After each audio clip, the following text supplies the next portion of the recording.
This is the Mile High 5 podcast with Carl Jensen and Doug Cunnington. We have authentic conversations about the journey to FI, health, happiness, and some very odd tangents. We interview FI experts, side hustlers, people on their way to FI, and those who have reached the other side. Join us every week, and if you want the show notes and links and all that other stuff, head over to milehighfi.com. Hello, world. Welcome to the Mile High 5 podcast. I'm Carl Jensen with my co-host. I'm Doug Cunnington. Yeah, Doug, we're going to catch up. It's been a while. We're at the end of January right now, and it might be a little while more before I record again because we're wrapping up on the house. We're going to talk about that. We're also going to talk about some of my travels, some of your health issues. They are minor, Doug, and I don't know if you know, but they have drugs for these things. I've seen them on billboards. I think Baughier might be one. We'll get into that a little bit later. I'm sorry to go through that. We're going to talk about a fast I recently did, and we're going to talk about both of our no alcohol experiments. So, yeah, let's get into it. Where do we start, Doug? Well, let's see here. Well, before we get too deep into it, we do want to thank all of our sponsors. And those are just donations out there. And we have... It's technically it's buymeacoffee.com, and we'll put a link out there, but a handful of people have donated and we appreciate it. You can go check out the details. Basically, you get like additional content if you do donate, which is pretty cool. So you can get more details there. We won't harp on it for too long, but sometimes we share pictures there that we don't share anywhere else. And it's not those kind of pictures, but well, not yet. I don't think we're even allowed to share those kind of pictures that I'm thinking of right now. But they're normal pictures of us doing things that we enjoy. Carl wrote a nice sort of monologue, a nice thing about Mr. Money Mustache. Just extra stuff out there. So check it out if you do want to help support the show. And other than that, I think we can kind of roll into it. Do you have any thoughts on the Buy Me a Coffee site there? Yeah, we owe a couple people t-shirts. Eddie and Travis of Downshift Financial. Thank you for your support. That they run a firm that helps early retirees get their money straight. What are they? What are those terms? CFAs? Like they're the full-on advisor people, but they specialize in early retirees. So they're pretty cool, and we owe them a t-shirt. We will get you your shirt soon. Thank you for your donation, Eddie and Travis. All right, let's roll into it. So, Carl, you have quite a few things you've been up to. I've been honestly kind of lazy here recently. I mean, there's some things I have been doing, which I'll talk about, but it's not as exciting as what you've been up to. So, yeah, let's kick it off. Yeah, I guess the first one in 2022 was a pretty bad year for a lot of us. We had inflation, the war, all these not good things happening. And I was looking at our money. I think in 2022, our portfolio was down like something like 1.7 or 1.8, but it was actually down 2 million from the high point in November of 2021. So we're down $2 million from our all-time high, which was kind of startling, and I didn't see that coming. But in a funny way, it actually it made me happier. And yeah, I'm trying to figure out how to explain this. When everything was doing really good, I was super competitive. Like, oh man, I wonder when it's going to double again. Like, when am I going to be at this? And it kind of put me into a toxic state, I think. I didn't really want to spend anything because I was so obsessed with this appreciation. But now that it dropped, I'm like, well, I don't care. I was playing a stupid game and I lost that game. But it was a game I shouldn't have been playing in the first place. So now I'm kind of, I've let it all go. We just booked a nice trip over our girls' spring break, and we're letting the purse strings loose. And yeah, it feels good. I never thought I'd say it would feel good to lose 40% of your net worth. But yeah, I'm in a good place financially. Man, yeah. Or emotionally, not financially. Right, and financially too. It's all good. Yeah, it is fine. The thing is, there was probably a day, and maybe even not that long ago, where you wouldn't think that you could have like a $2 million net worth, and here you lost that much on paper, and you're okay with it. Like, it's just a huge amount of money, and you're like, I didn't even know I could lose that much. Yeah, it was pretty crazy. I guess the one stressful part was we bought our project house with a margin loan, and when we bought it, we had like $1 million in buffer, and actually, if we didn't make some financial moves, we would have been called out. We would have had to sell things to or else E-Trade would have sold them for us to repay some of that money. Yeah, that was the only stressful part. But you're right, Doug, and that's a great point. Like, I never thought I'd have $1 million in my life. So I shouldn't be sad at all about the financial state we're in. It. And everything was bloated to begin with. That's another point of this. Things are probably still overvalued, but a lot closer to where they should be valued. So what did you have to do with the margin loan, if you could tell us a little more? Yeah. So when we first got the margin loan as a backup plan, we got a HELOC on our house, and they gave us a line of credit against our house for $107,000. So I remember sitting at the bank signing the papers for this. I'm like, we're never, ever going to use this. There's no way our margin is going to drop $1 million. And then I did the walk of shame into the bank to take out money from the HELOC. I will say, since all that happened, it's just crazy, the swings in the market. We're up like 600 since January 1st. So yeah, it's insane. Oh, really? Yeah. Yeah. And I haven't even looked, like, the period of time that you're talking about. Like, I have not been looking at my accounts very closely. So I don't even know. That's what I should be doing. Although if I didn't look, I would have been called out. But yeah. Yeah. You had a different circumstance. You had to look. So Doug is the more well-adjusted one here. Don't look at it. Yeah. So the other thing we can get into before we switch over to me is Camp 5 Florida. So you checked that out. Tell us about it. Yeah. Our friend Chris, who was on the show, we'll put a link to that in the show notes, was going down there to give a talk.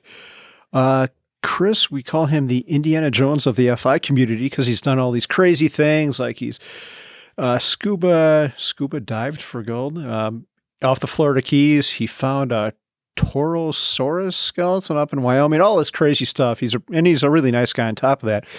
But since he recorded, he got cancer. It was stage 2 cancer, and he's okay now.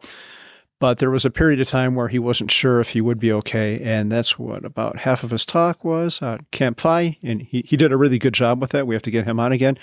So I wanted to go down to support him, but yeah, it's pretty nice. You've been to the Florida one. They had talk about side hustles with Logan Leckie. He created the Topia app with Grant Sabatier, and one of his side hustles, and he did this side hustle at Camp FI, is playing bagpipes. So I never thought I'd hear bagpipes at a Camp FI, but we did. Nice. Was he a bagpipe player beforehand, or he was like, you know what's underserved? The bagpipe. He is from Scotland. I was asking him about the bagpipes because I've always been kind of fascinated with them. And he's like, yeah, I've been playing since I was, I think, 7 or something like that. And I guess it's a pretty difficult instrument to play. But yeah, I thought about picking up a set. You can get them on Amazon for like $200. Not a good set. He said a real good one is like $1,000. And I'm not willing to make that kind of commitment. But that's pretty funny. And I was like, I wonder if they have like starter, like, they have like little, or they have instruments for kids, right? So there'll be like a tiny guitar. It's usually pretty cheap. And I was like, I wonder if you can get like a small little bagpipe, it's a little bit cheaper. It's for kids. Yeah. It would have like 2 pipes on it instead of like 8. And you're playing like hot cross buns or something like that on the bagpipes. And did he do any like covers of contemporary songs? You're like, oh man, Nirvana, crazy. I actually asked him to, but we never got around to it. He threatened to bring them out and play them around the campfire, but it never happened. Maybe next time. He might be in Colorado soon. Maybe he'll do a show at the HQ if he comes out. That'll be cool. Awesome. Okay. So I'll open up here with the minor health issue that I had. So basically, I'll just come right out with it. I passed out after getting out of a hot tub. So we were at an Airbnb. I can't remember, Carl, if I've told you the long story here, but we'll go into it a little bit. We were at an Airbnb, close by in Colorado here. And I was like, I'm getting a little hot. Got out of the hot tub, passed out like a minute later, cold, bumped my head. I'm going to have a big scar on my forehead here. And I think I hit my chin. So like my 2 front teeth got knocked loose. So they didn't come out, but it was a little bloody, knocked loose, like just terrible, right? So I think I was only out for maybe like 30 seconds or a minute or something, not long. I was like, what the fuck am I doing on the floor? I got up. I knew I was kind of hurt, mouth hurt. Elizabeth was still in the hot tub, and I was like, hey, I thought I just fell. I was like, I slipped. And then I was like, no, I passed out. I'll fast forward, went to urgent care, and they said we needed to go to the emergency room because I lost consciousness. So got a CT scan and an EKG, everything checked out. It was just from like being in the hot tub. Now, people that know me are probably thinking, Doug, you were probably smashed and hammered and you shouldn't drink in the hot tub. I wasn't. I did have a couple beers that day. I had a beer at lunch, low alcohol beer, Saison for people who care. And then I got in the hot tub, or I went for a walk, like a 3-mile walk. Everything was fine. I ate normally that day, was relatively well hydrated. Got in the hot tub, stayed in there maybe like 10 or 15 minutes. Had a beer like around that time also. So I only had 2 beers. And unfortunately, to say, I have been in hot tubs for like, 30 or 40 minutes after I've had like, 12 pack or like drinking liquor, just really irresponsible drinking, and no issue. I've never passed out before. So anyway, everything's fine, but I have a tooth that is now turning dark. I'm going to have to get that fixed up. Probably have to get a couple root canals, most likely. And I'll have this scar on my head. But otherwise, I'm doing great. I guess that's better than what I alluded to, the ED. Doug does not have ED that I know of. But yeah, a couple follow-up questions. Do you know what caused you to pass out? They said it was probably the beer overheating, like the general. I mean, you're not supposed to like drink alcohol, like dilate your blood vessels or whatever. And then the heat makes it worse. The thing is, like, I'm generally in shape. There's a chance I also like didn't drink as much water as I thought, or my blood sugar was low or something like that. But no, they had no reason other than like drinking in a hot tub. So kids, don't fucking drink in a hot tub. Yeah, I think you've got a lot of things going. I'm just thinking my way through this. When I go in a hot tub, it's super relaxing. Even if you haven't been drinking, you kind of feel kind of woozy and relaxed. And sometimes if I stand up too fast, I kind of like get a little bit lightheaded. The blood rushes out of your head. So it seems just like a confluence of bad events or bad circumstances. Yeah. Are you going to have your teeth replaced then? Do you have to go through all that, or? I'm not sure yet. Ugh. Not sure yet. So, man, we better, can we change the buy me a coffee to buy Doug a tooth? A friend just had that done, and I think it was, his tooth was reabsorbed. I can't remember. I'm not using the right term, but I think it was like $2,400 for one tooth to have the whole thing done again. And maybe that won't happen to you, Doug. But but buyDougatooth.com. I would not be shocked. Yeah. I'll have to talk to him. He mentioned it the other day, but I didn't know the whole story, so I'll have to like ask him about it next time I see him. Okay. So, yeah. And one sort of funny thing. So the emergency room was great. It was actually New Year's Eve, but it was like I said, I wasn't hammered. It was nothing crazy. It was like 3 p.m-ish when this happened. So we were in the emergency room at like 4, and, they ask you questions, try to get an idea. And the doctor was like, you look like you're in pretty good shape. They're just trying to check, figure out reasons why you may have passed out. So, hey, you're in pretty good shape. And I'm like, yeah. And he was like, what do you do? And he was asking me what I do professionally, right? He's doing some just getting to know you kind of stuff and get a background or whatever. And I was like, I go to the gym pretty often and I do some light cardio and weight training. And Elizabeth she laughed at me right there. And she's like, he's asking you what your job is, not what you do at the gym. And I was like, yeah, I am in good shape. Thank you for asking, doctor. If you need any fitness tips, just let me know. But it wasn't. So, oof. Yeah. Well, maybe you need a motorcycle helmet for future hot tub adventures.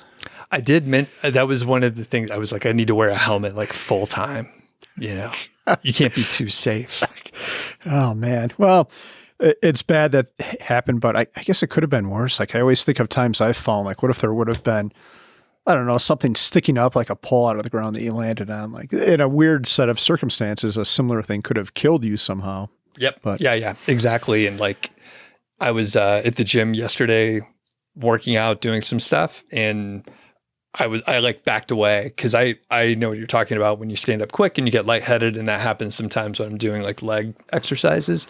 So I was like doing something and I was like, if I fall here, I'm going to hit my head on that thing and that will kill me probably. Yeah. It won't just be like this was basically a surface.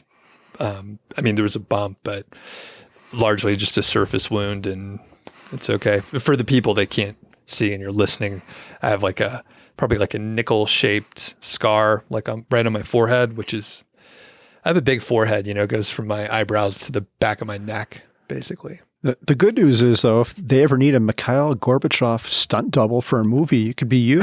It's right in. It's right where his birthmark was, right? Yeah. Okay. So from here, what's next? You want to talk about your fast? Yeah, I did a 3-day fast, and we had talked to our mutual friend, David Baughier, who was on the episode. We'll put a link to that in the show notes. He's like, do you want to do a 3-day fast sometime? I'm like, sure. And then I kind of forgot about it. So I'm at the airport coming back from Camp FI. He's like, hey, you want to start the fast now? I'm like, okay, great. That sounds fine. And it was probably a good time because I'd eaten a lot of Camp FI. They've got a lot of food there. And I let myself go a little bit. So I'm like, okay, I guess this starts right now at the airport. And so I did. That was Monday afternoon, and I did not eat again until Friday. So it was a little bit over 72 hours, actually. And it was the first time I've gone without 24 hours eating before, never planning, just, hey, I'm not hungry, I'm not going to eat. So this was the first time I've ever done anything longer than that. I'd say because I intermittent fasts, it wasn't that difficult. I'm used to pushing myself through hunger. So this was just a longer version of that. And you find, I don't know if you've noticed this, Doug, but when you do push yourself through that, sometimes it comes in waves. Like you'll feel super hungry, and then as long as you can push through that, it kind of goes away, and then you're not so hungry anymore. But it was great. It saved a lot of money. I still haven't got the bidet hooked up. So I saved money on toilet paper. I went, Monday I had a bowel movement, and then it didn't happen again until Friday. And it's a little bit unnerving, but it's a good life hack too, because I went from spending 20, 30 minutes a day on the toilet to 0 minutes a day on the toilet. I was going to say, what did you do with that extra time you found? Yeah, I exercised, I ran, I read, I meditated. It was epic. Yeah. So what kind of physical activity did you do? Did you do like some walking and stuff like that, or? Actually, Tuesday morning I went to the gym. I usually work out on a fast anyway. So the fast started Monday afternoon. Tuesday morning I did my full push-up, pull-up routine.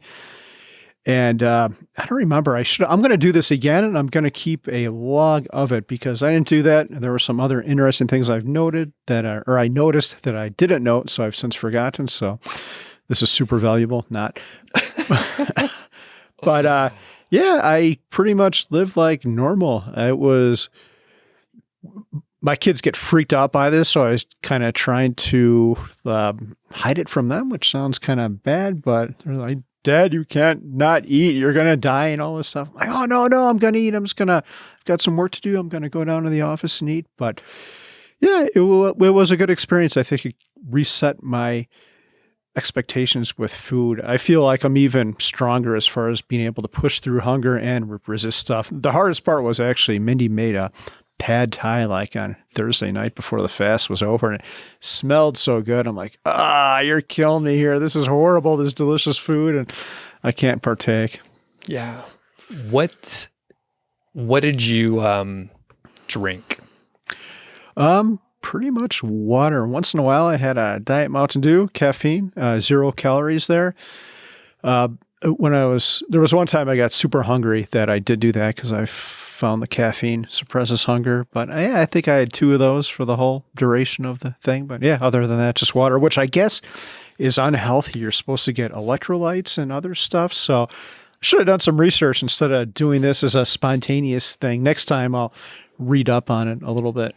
Yeah, I think we had the conversation offline before, but yeah, I was like, did you have electrolytes? And you were like, nah, I just drank water. And I was like, that's pretty bad. So at least, you're supposed to at least have sodium, put like sea salt in your water or something to make sure your sodium balance stays in check. We're not doctors, consult your professional, all that kind of stuff. But I do know you're supposed to get some salt, and just like only having water like could throw off, like maybe give you more headaches and shit like that. I don't know.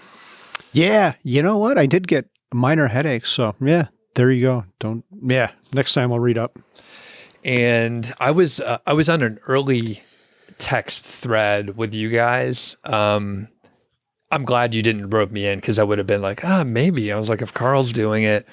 But roughly the same time period, I think I actually I didn't know you guys were doing it, but I did a 24-hour fast, which I haven't done it in a while. I think probably few times a year I end up doing like 22, but I was like, I'm going to do 24. And I was pretty hungry I think we ate dinner at like 4:30. I was pretty hungry. When you were coming out of it, did you eat anything special? Or did you just go straight to Taco Bell to get your nachos or whatever? Almost. We went and got a breakfast burrito. Okay. Gotcha. Now, do you have a desire to do a longer fast, like a 5-day or 7-day or something? Yeah, I think so. I would totally do that. It would be a lot easier though without 3 other people in the house, or at least without the kids. So if they ever go away, if they ever go to camp or go to visit their grandparents or something like that, I would probably try for it then. But I don't know if I'd do that while they're around, because like I said, they freak out. I have an idea. We've talked about going on a road trip together. I think that would be pretty fun. You and I just hit the road. It's like a buddy comedy. We go out there and we don't eat. So we're irritable and fucking grouchy. So it starts off like great. And then, an hour and a half in, we're at each other. Yeah, it won't take long. An hour and a half in, we're like mad at each other. But we could do it, because then you won't have to stop for food. You won't have to stop to go to the bathroom nearly as often. And then we'd be alone. So we just have to figure out where we want to go. Yeah, we could film it like we go into the little thing at the gas station, and we're like staring at those hot dogs on the rollers, like drooling because we can't have them. I've never actually had one of those in real life, but yeah, I haven't either. Worst thing, pretty much the same.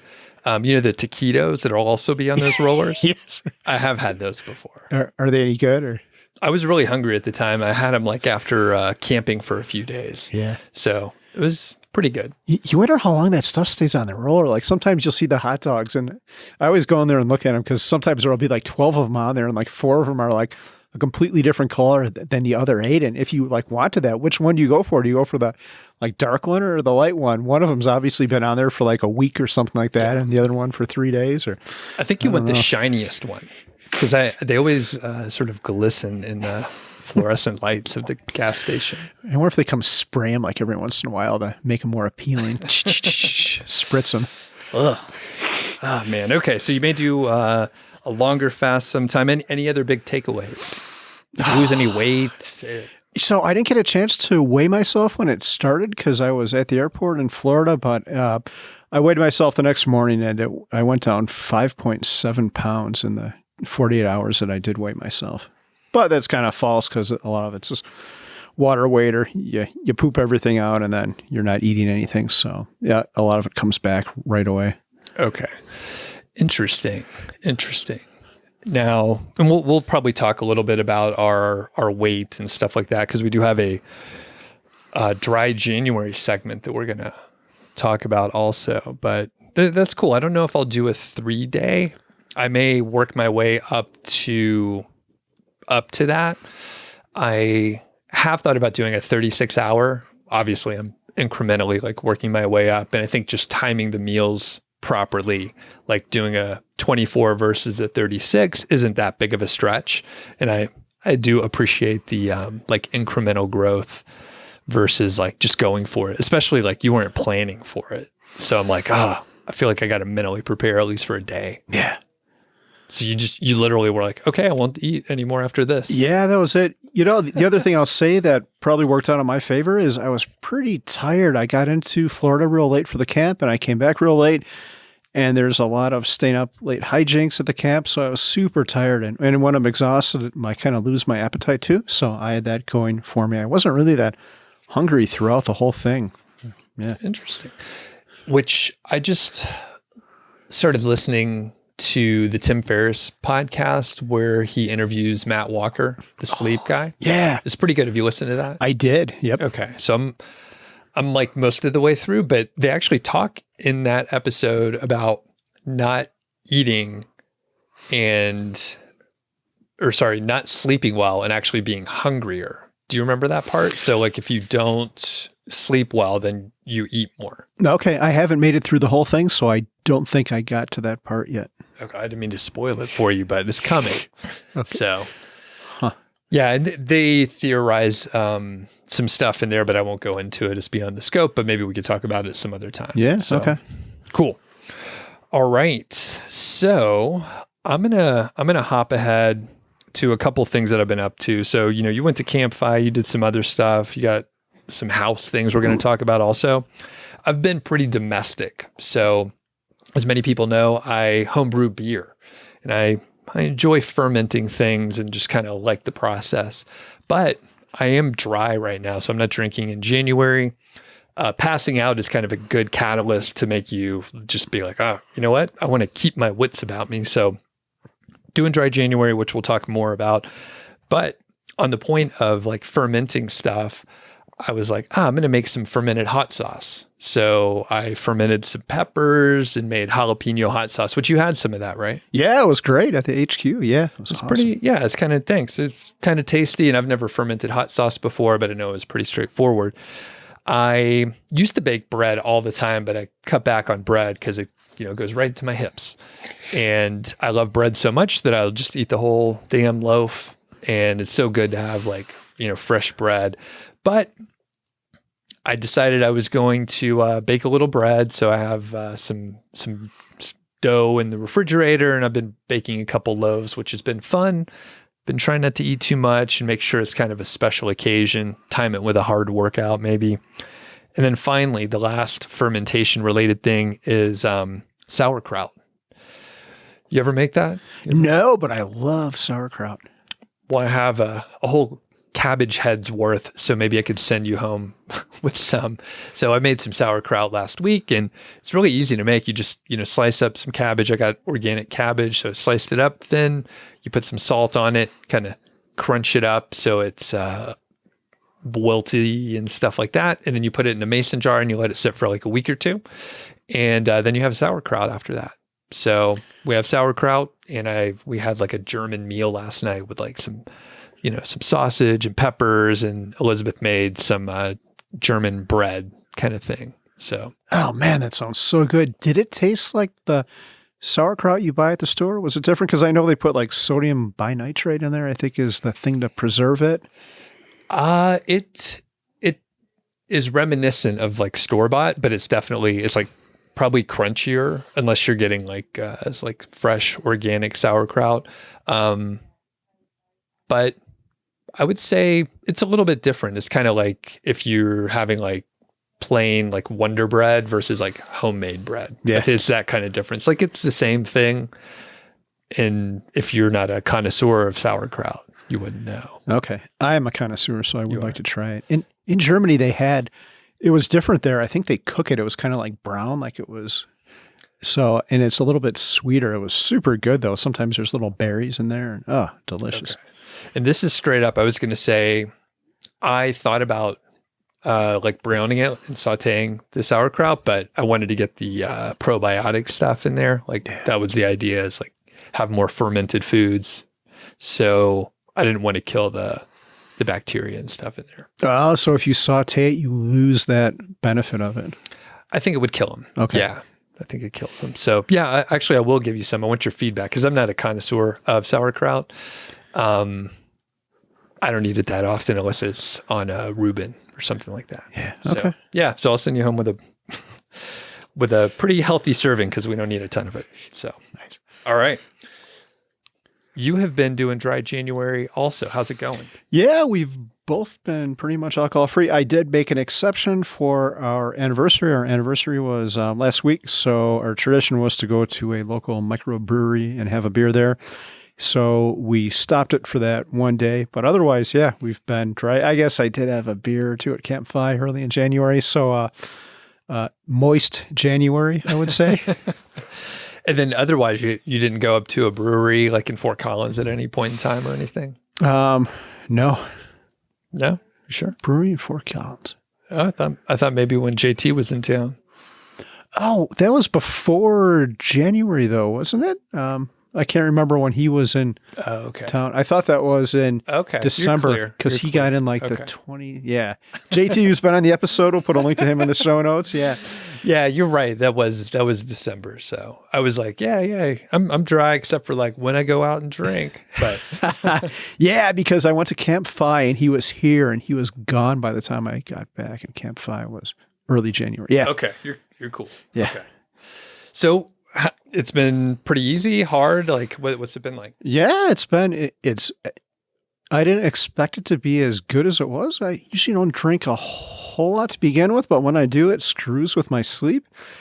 And I think it screws with my sleep more than I thought it did. Like there's the primary effect. When I drink, I get all warm. You get vasodilation, so your blood vessels expand, and I always wake up in the middle of the night all sweaty, and that's not good. So I've tried to avoid going to bed under the effects of any alcohol. But just in general, I've probably slept better in the past month than I have in years. I go to sleep right away, which is always my issue. I have trouble falling asleep, but I fall asleep and I've been able to sleep later too. Like I've slept till 6:30 a couple days, and I can't remember the last time I've slept that late. I don't choose to get up early. It's just what my body does. But since I stopped with the booze, with the beer, I've been able to sleep late, and it's glorious. I feel really good, actually. Have you done dry Januaries before? I have not. Okay. Gotcha. And then when you don't drink for say like 2 weeks or something, do you see the same benefit that you just mentioned where like you'll be able to sleep later in the morning? The question is, if I don't drink for 2 weeks, do I see that same benefit? Or This is probably the first time in years that I haven't had a drink for an extended period of time. So I don't have much experience with it, actually. This is the first time. We don't drink a lot. Usually it's only on weekends and a couple beers here and there, but even cutting that small amount out seems to have had a big benefit. I'm trying to think if there are any other variables in our lives, and there really aren't that I can think of. But yeah. Are you less stressed out in any way? I think I'm a better, happier person because I've been getting better sleep. I've noticed, and I've read about this before. It was in some psychiatrist interviewed the Dalai Lama. I think the book is called The Art of Happiness. We'll put a link in the show notes. And this guy maintained, and he's a doctor, that he's able to cure like a quarter of his patients from depression just by getting them adequate sleep. Like sleep leads to unhappiness. And I notice that with me, and I see it in my kids. One of them turns into a demon when she doesn't get enough sleep. And I'm not the best example of myself when I don't sleep. So now that I have been getting good sleep, it's quite good. Happier, more productive. I could stay focused. Yeah, it's awesome. Very cool. Yeah. How about you, Doug? Yeah. So dry January has been pretty easy, actually. So I've done it maybe 3 times before, and maybe like another month or so here and there. And I know the triggers. So it's like who you're around, the time of day, just, pure habit. And there's certain things I could do to make it easier. So like having herbal tea or like fizzy water instead of drinking. There's no substitute for the fun that you can have with alcohol, but at least it's like taking the place of it. So it hasn't been too hard. The other thing is I wasn't planning on doing dry January. Elizabeth was, and I was like, I'll probably cut back. But then after I passed out, like I said, I was like, I don't really feel like drinking like right now. So it's been pretty easy. No weed either, right? So in the past, I'd maybe have a couple edibles to, pass the time, to be intoxicated, but no weed either. So I've been like sober. And, one contrast with you and I is like, I would drink more during the week, not just social situations. So it was just like, hey, it's 5:00, time to have a beer, go to the kegerator, have a few beers. So it's like really easy to like daily drink, 2 to 4 beers for like a really long stretch. Now, I have lost a little weight. Part of it is like not compensating for the lack of alcohol with like extra calories, which I did the last time there was a dry January. I just like ate more dessert and didn't lose any weight, didn't sleep any better, like no difference at all. But this year, trying not to overeat. So that's been good. And I weighed in, I think it was like we'll call it 162 on January 1st. And over the weekend, like a day ago, it was like 150, like 156, say. So lost a couple pounds. I don't think it's muscle. We don't know, exactly. My scale gives a fat percentage, but it's not super accurate. So it's about 14%, but basically lost a little weight. So that's good. My sleep, which is a whole other topic we can come around to, but and maybe save for a whole other episode. My sleep has gotten a ton better, but I want to thank Jake Simon, who's been on one of the shows here, and we'll link to that episode. He hooked me up with a chili pad, and my sleep improved immediately in like early December while I still was drinking. So the chili pad helped a ton. My sleep hasn't specifically improved much more with not drinking in January, but I'm sleeping better now than I ever have been. And to echo exactly what you said, like I'm in a better mood. I'm not as stressed out. Problems don't seem as bad. I'm smarter. Like there's just a million things like when you're sleeping well.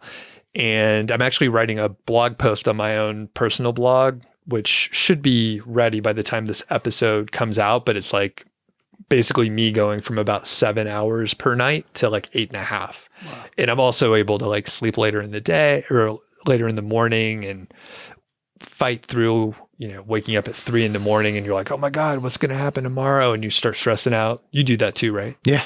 Yeah. It's terrible. But I'm like, I've figured out how to like work through that. And I'm just like sleeping way better. Hair's growing back. Yeah. It's awesome. Yeah. If you didn't have alcohol in your life, you'd probably be like president of the United States right now, or something like that. Yeah. Yeah. And it's, the sleep is so amazing. And, like I said, fortunately, I mean, I know if I do drink close to bedtime and have more than like 2 drinks, it does, impact my sleep pretty bad. And I'll wake up sweaty and all that stuff. So of course my answer is like drink earlier in the day, which actually does work. And it doesn't mess up your sleep. You just have to drink a little bit earlier. Yeah. Start at like 11 o'clock in the morning, be done by 2 or 3 and yeah, boom. Yeah. So yeah, no alcohol is great. Are you going to keep doing it after January? I'm not going to completely abstain, but I think I'm really going to save it for social events. Like we're going to talk about EconoMe in a couple moments here or there. I'll probably have a beer, like a social situation, but like this weekend, we have an event at the HQ and I'm not going to drink it all there. So yeah, I probably will abstain. I was tempted one time. We were at a friend's house and they're like, oh yeah, we're watching football. Of course we're going to drink. Do you want any? I'm like, yes, but no. Yeah. So no psychological thing, just when you're in that situation where you would have had a drink before. I've even thought about trying one of those. We've talked about this a little bit offline. One of those non-alcohol beers. I think you said Guinness might have a good one. And those are words I never thought would come from my mouth, but here we are. Right. Well, you guys, for your anniversary, you were doing a little beer tasting. Some of my other friends were there too. Actually, yeah, Jake and Matt both been on the show. So you guys invited me for like a beer tasting, and I'm like, either that's a good test for me, or it's just going to put me in a failure situation. I wanted to see you guys. So what I did was I showed up very late. I showed up like basically when you guys left. Like I said, hi, you guys left, I hung out for a few more minutes. And ironically, I was talking to a sober friend of mine just the day before, and he drinks it's like Athletic Brew or Athletic Brewing or something like that. And they do like all these non-alcoholic beers. And he was like, it's so good, blah, blah, blah. So I was at the store. I picked up a 6-pack, which costs the same amount as a normal like alcoholic beer. And I was like, I may try it out. Elizabeth was talking about like having one. So I was like, I'll pick one up. And I think if I continue like not drinking beyond January, which I think I'm going to cut back just like you're saying, but I'm like, I'm just going to embrace like not drinking the beer. Like I don't want to drink like a fucking poor facsimile of an actual beer. Like I like the alcohol too. So I may as well just say like, you know what? Fucking, I'm not going to drink it. No offense to people that are like have it. And I'll probably finish the other few that we have. You know, I picked up a 6-pack, so there's a couple left. It was fine. It's not going to like fool me that it is an alcoholic beer, but it was fine. It tasted fizzy, and it maybe like the HQ event.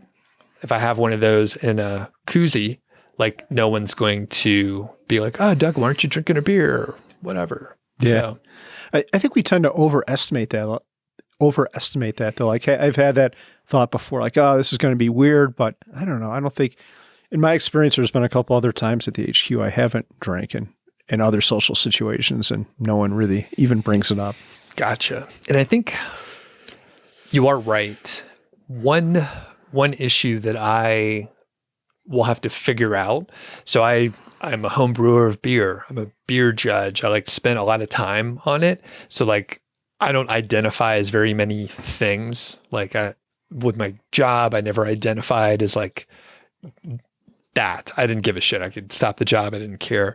But like beer has been sort of like a nucleus for like my social life, my pastimes. So like my identity is tied up in it. And I'm like trying to figure out how to like just move on, which I mean, I can do, but that's one of the few things where people would be like, what are you drinking? You know, beer, Doug. So now I'm like, I'm sober now, right? Like people are like, oh, which I'm not saying I'm sober now, but that's how it could come across, which, I mean, it turns out if you say you're sober versus like, hey, dry January, then people leave you the fuck alone. Yeah. If it's dry January, they're like, I want to break you. But if you're like, I'm sober, they're like, oh, this dude has a problem.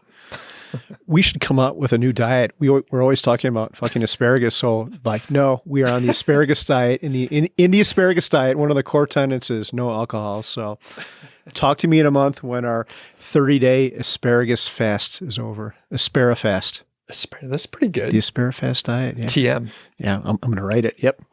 Reserve that URL. Yeah, so we'll see how it goes.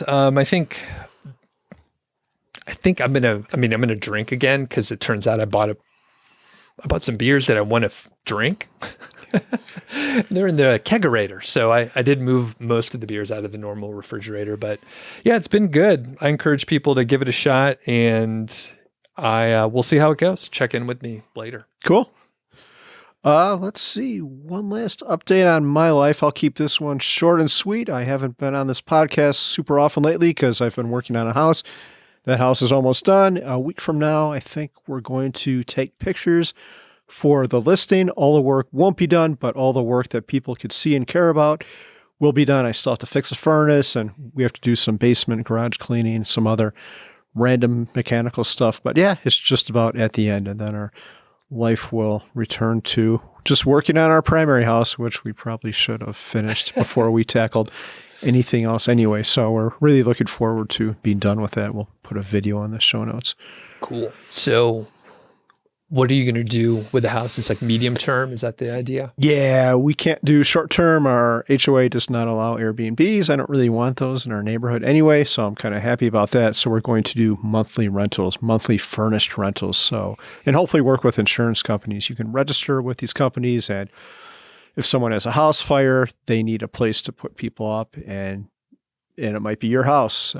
So yeah, we'll try to do that and see how that works out. How's the market for that? Is there a pretty big demand? I don't know. It was big during COVID because there was a lot of traveling health professionals, and I think that has died down a little bit. So I don't know. I'll talk to you in a month or two. We're also going to use it for Mindy's business. She has a real estate license, so if she has a client, for example, in between houses, we'll let people stay there. We'll also give people, if they need a place to stay, but they're looking to buy a house, we'll give them a break on the rent, probably give them a free month's rent if they use Mindy as her agent. So stuff like that. We have all kinds of plans, and we'll move into it probably in 4 or 5 years because it is a smaller house. And with any luck, our kids, the baby birds, will have left the nest at that time. Cool. That's cool. All right. And one more update, actually a couple more updates for me. One, I got more tattoo work done. I don't know. Did you notice this? I did see it. Yeah, that's pretty impressive. How long did that take? That took about 2 hours, and it's just lined in. So it's more tribal stuff for the people that are just listening on my forearm area. So my whole forearm is pretty much filled up now. And in a couple weeks, by the time this episode comes out, it should be filled in, which I think will probably take 3 or 4 hours to do the rest. But yeah, I'm pretty happy with it. And it's, I don't know, I may just kind of hold steady after that because like it's a lot of stuff on my arms. Yeah. What does the Elizabeth think about this? She thinks I'm a little crazy. She doesn't have any tattoos, and the pricing went up a little bit too. So when I paid for this, it went up from $150 an hour to $200. So I was like, oh, so yeah, it's not exactly cheap. They're permanent though. So it's the gift that keeps on giving. 150 to 200 though. That's pretty steep. I mean, I guess inflation is hitting all parts of our life. Yeah, man. It's like buying eggs, right? Man. Yeah. Eggs, tattoos. God. Yeah. So yeah, I'm pretty happy with it. And yeah, they're fun. Does Mindy have any other on the agenda here? I think so. Yeah, I kind of don't want to bring it up with her because then she'll run off and get them. I'm not super excited about. I'm kind of indifferent to them, but I don't know. I guess I don't know why I said that. She has a lot of tattoos. I don't think she needs any more. But if they make her happy, she can go for it. Yeah, you may want to rethink that. Like 2 of the closest people in your life have sleeves that they're working on. So you may want to say you really love tattoos. You find them sexy. Is that what you want to say? Yeah. That's it, Doug. Especially yours. That is much different than Mindy's and much better. Our kid sees all these people with tattoos. The older one, she's like, oh, when can I get a tattoo? She's like, I'm not 18, but if you sign off on it, I can get one too. I'm like, nope. Yeah. They're pretty cool. And I was going to say I know Mindy doesn't listen to the show. They're long. She's a busy woman, but we could do YouTube shorts now. So I could make a short of this. It'll just be like 90 seconds or 60 seconds long. And I could send it to Mindy and she'll be able to hear what you said. Yeah, that'll be great. Just in time for our anniversary. Yeah, she'll be thrilled. All right. So last thing here, I have a note here that I'm excited about business. So one, my other business is like affiliate marketing, and there's some courses, and it's fine. I've been doing it for a handful of years, and things get, they get boring after you do them for a while. So I had been a little bit, I guess I've been looking for a topic area that wasn't repetitive for me, that I've already talked about SEO, talked about keyword research and all these things that, I'm just a little bored with. But ChatGPT came out in mid-December, which for the people that don't know, it's like a chat bot by OpenAI. And this is like the 3.5 to, 4.0-ish version of GPT, which came out a few years ago. And there's different AI tools and writers. And I've just been not that impressed. But ChatGPT is pretty cool. And I've actually played around with it a little bit more. And I started to figure out like some use cases for myself. And it's been pretty cool. Now, have you played with ChatGPT at all? I did. I can't remember what I asked it, so this isn't going to provide much value, but it was impressive. Whatever I put in there, it gave good answers. And I won't go too deep into it, but it took me, a few couple weeks before I even like checked it out, even though people were like, oh, it's really cool. I thought it was just the same as before. It's probably not going to be that impressive in my, website industry. People were trying to get long form content like, hey, ChatGPT, write a blog post about sleep. And then you end up with, something that makes sense, but it's kind of generic. Maybe it's a little repetitive. But in this case, like it's a lot better. And I'm less interested in like long form content, but it was more like, hey, ChatGPT, we interviewed Mr. Money Mustache. Give us 10 titles. Here's the topic that we talked about. Give us 10 titles that might be good, that would entice people to listen to it. So that's interesting. Have you heard of people writing like scripts, like movie scripts for it? No, I've seen some short stories, but maybe like 500 words long. You can do a whole like movie script, like 90-page movie script with ChatGPT. So you'd have to break it down. And, if you put in something generic, you'll get something generic back. But Elizabeth and I and my sisters were thinking about a specific plot line for a Hallmark style movie. So we had a couple ideas, some characters, and it won't do like 90 pages or whatever. However, you can put in like seed information. So here's the characters, here's the plot line, here's like some dialogue. Give me some scenes, and then it'll list out scenes. And then you could get it to write scene by scene. So you have to piecemeal it, but basically you could do like a 90-page, like a normal 90-minute movie script. You just have to do it scene by scene. Huh. So, and it's, again, the more information you put in, the more specific and the better it will be. So, and that was, it's kind of something you have to learn how to do and like develop a skill around it so that you can be very specific. It's very literal. Of course, it's a machine. So again, if you're generic, it's not going to be great. But when I put in some specific dialogue for this stupid Hallmark movie that we're putting together, I was like, that's not bad. Like it put it in the correct formatting and all that stuff. So it's pretty cool. Yeah, it is. I wonder how long it is before AI creates a whole movie, and even the visual part of it too. We're probably not that far off where you could put in a script and the thing could just spit out like an entire movie that would look real too. You might not even be able to differentiate it from real actors. And I haven't looked too closely at some of the AI illustration tools that are out there, but people are putting together stories that the AI writes with prompts for the illustration. So it's more like a storybook, like there's a picture. It's not like a movie yet, to my knowledge, but it'll read the story over the custom AI created images, which is pretty cool. Yeah. So do you think all this, one real quick, well, not a quick question, we can talk about this later, but do you think all this AI stuff is good or bad for humans? Probably, I haven't thought about it too much. I think kind of like social media, like it can be good or it could be bad. So pretty much a non-answer, but I think there's some cool value that you can get out of it. And if you're looking to extract like positive thing that is good, you could probably get something good, but it could be abused. Yeah. Just like social media, which side note, I think maybe one of the last times we were down here, Carl, I told you, I was like, I put the screen time limit on Instagram. My usage of the phone has gone down dramatically. Like it took a little tapering off, but like, I was like, I haven't even used Instagram in a few days, which I used to like scroll and waste time. Yeah. Nice. Yeah. So I think that's about it. Anything else on your mind? You mentioned blogging. I didn't know you even had a blog. What do you mean by that?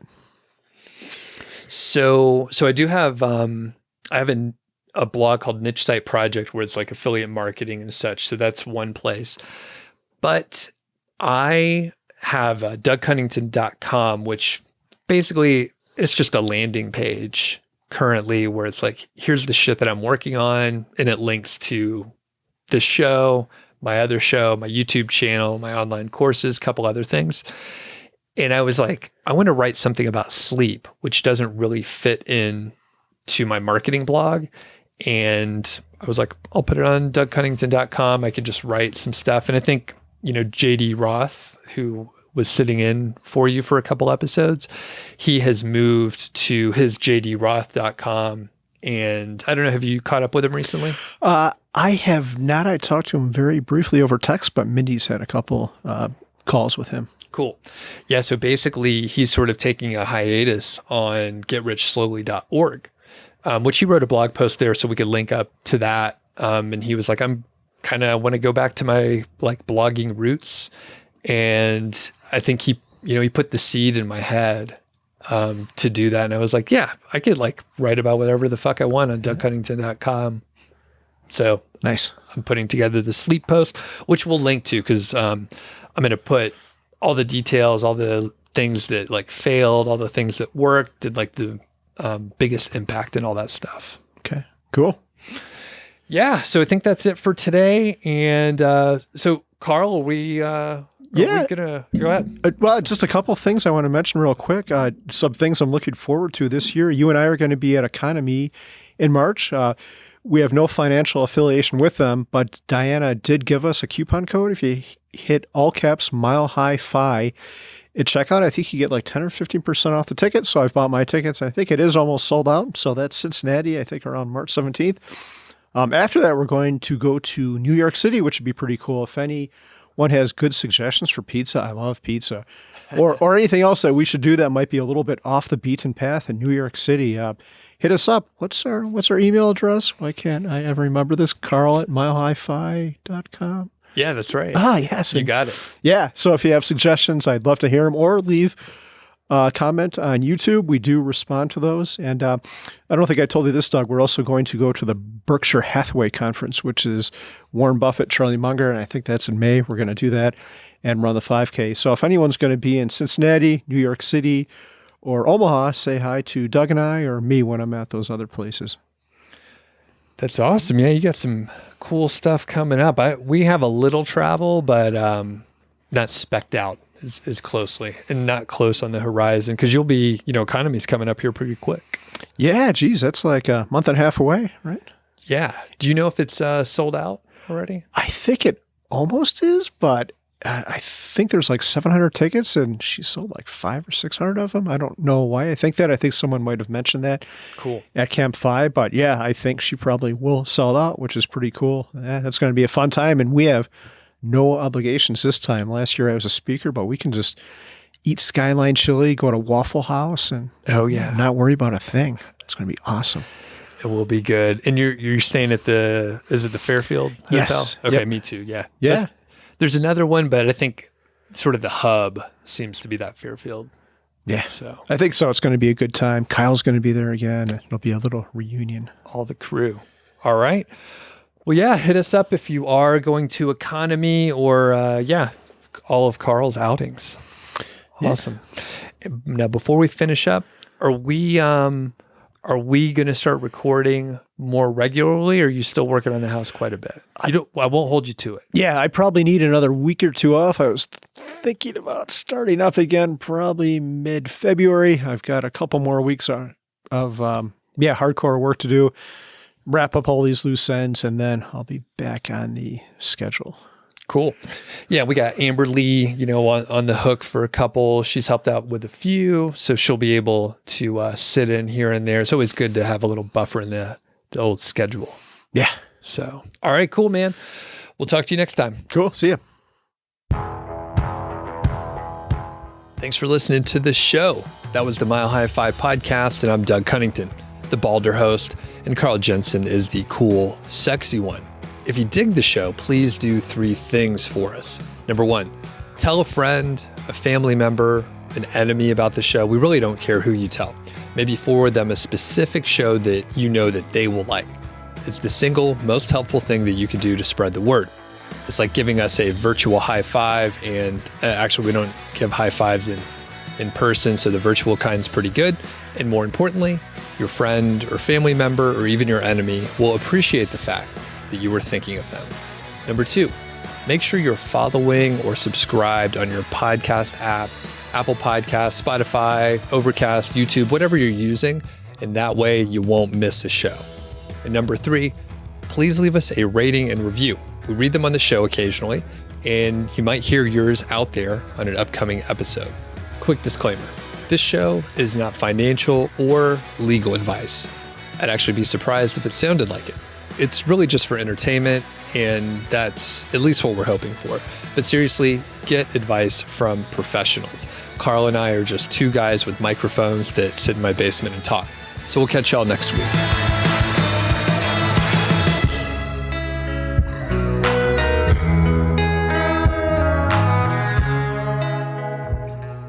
Carl, we're back in the studio, and I'm pretty excited. You were telling me earlier you were doing some pull-ups, and things are good, but it's only after you've recovered from an odd sleeping injury that you were telling me about. That is, I'm the only human on earth who could injure myself in my sleep. So I used to sleep on my left side, Doug, and my shoulder just started to hurt. And it was weird. On a pull-up, I could do the pull-up part, but when going down, I couldn't go down. My shoulder would just start to scream with pain. So I'd have to get a rocket step on that or just drop from the thing and then grab it again and pull myself up. So I bought myself this body pillow to force myself to sleep on the other side, and now all my pain's gone. So my old ass is almost 50, and I feel great, Doug. Everything works, and it's wonderful. And I wish I could just train myself to sleep on my back, but that's a no-go for some reason. Okay. Well, that's cool. And I can't remember, did you say it was a Tim Ferriss body pillow? I didn't even know he had that in his merchandise. It is. It's shaped like Tim. It is. It is anatomically correct. I didn't know if I wanted to go there, but yeah, it's pleasant to cut off with. It's got built-in heating and cooling if you need that. So yeah, nice. Yeah, it's cool. Great. Very cool. Yeah, and I, you have been doing good on the pull-ups. I've been trying to do a little bit more as well. I think I told you before, my elbows get a little tired, but I'm trying to, make sure I don't overdo it and rest enough between, workouts and all that stuff. So, yeah, that's too bad about the elbows. Yeah. What do you even do about that? Just, it's some kind of what is it specifically? What is your issue? You know what? I'm not 100% sure. It just feels a little sore around the elbow. I don't know if it's like a tennis elbow tendonitis kind of thing, but my guess is it takes a long time to sort of get your skeletal structure strong enough. So I imagine I probably worked out too hard, too soon, or too heavy or something like that. So I'm not sure, other than try to keep it where I can still work out. So I just make sure I take breaks and don't work out every day, that kind of thing. Yeah. I don't know. Okay. Well, that's too bad. I really hate pain that prevents you from working out. Working out kind of sucks. I'll admit it. Who likes to go to the gym and sweat and all that? But I think not being able to work out with something like that is even worse. Yeah. Yeah. So I take breaks. I listen to my body, It's nice. Hey, it's a lazy day. Then I don't work out. It's a lazy day. Just walk.